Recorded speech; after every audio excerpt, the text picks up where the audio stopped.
Dans cette deuxième vidéo sur le second degré, je vais te parler des équations du second degré. Alors une équation du second degré, c'est une équation de la forme ax au carré plus bx plus c égale 0. Donc en fait d'un côté une fonction du second degré justement est égale à 0.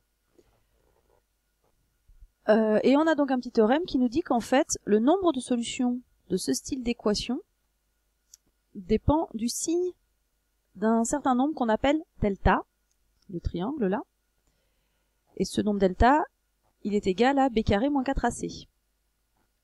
On l'appelle le discriminant du trinôme ax au carré plus bx plus c. Prenons comme exemple l'exemple de la première vidéo. Donc on veut savoir en fait les solutions, enfin déjà le nombre de solutions de l'équation moins 2x au carré moins 4x plus 48 égale 0.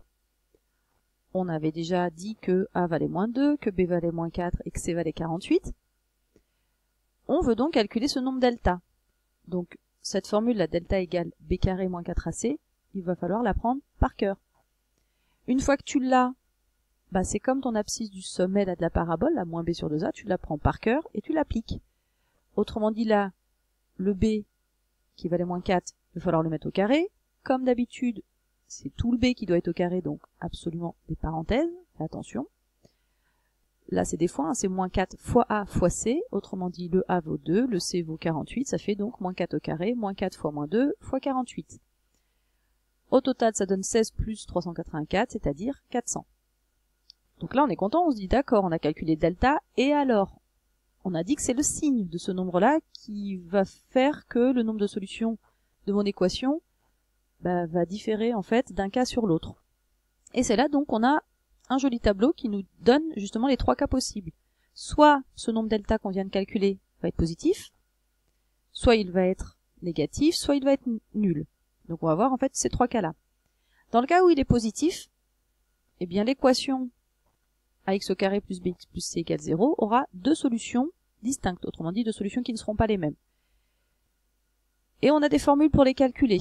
Donc la première, sa formule ce sera moins b moins racine de delta sur 2a.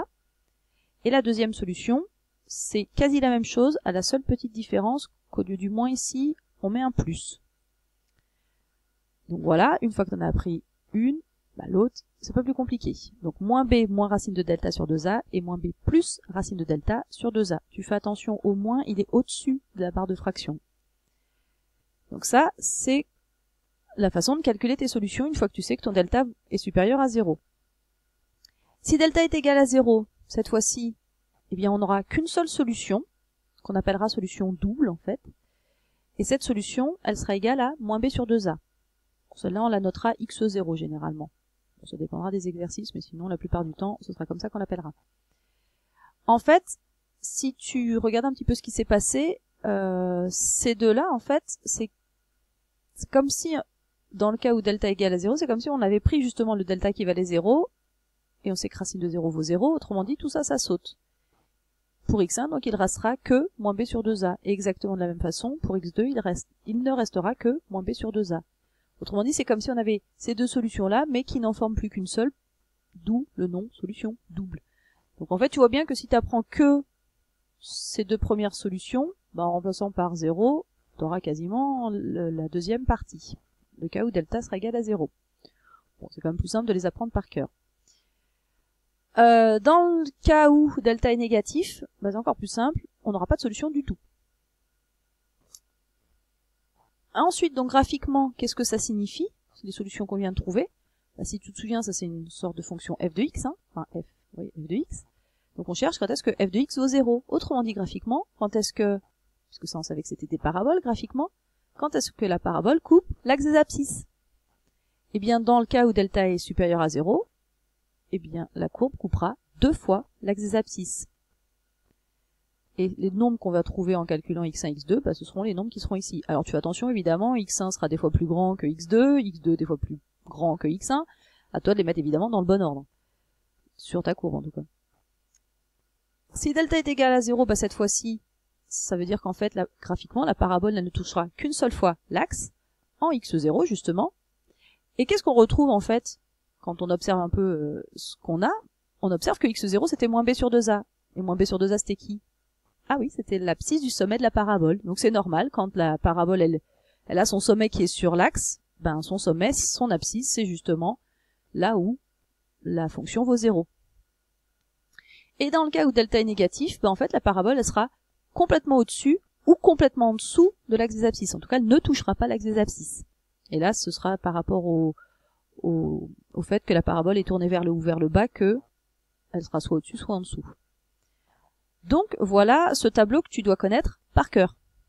Donc tu vois bien qu'au final, tu n'as pas 50 formules à retenir. On fait le petit exemple, on reprend là la fonction qu'on est en train d'étudier, donc on voulait résoudre moins 2x au carré moins 4x plus 48 égale 0.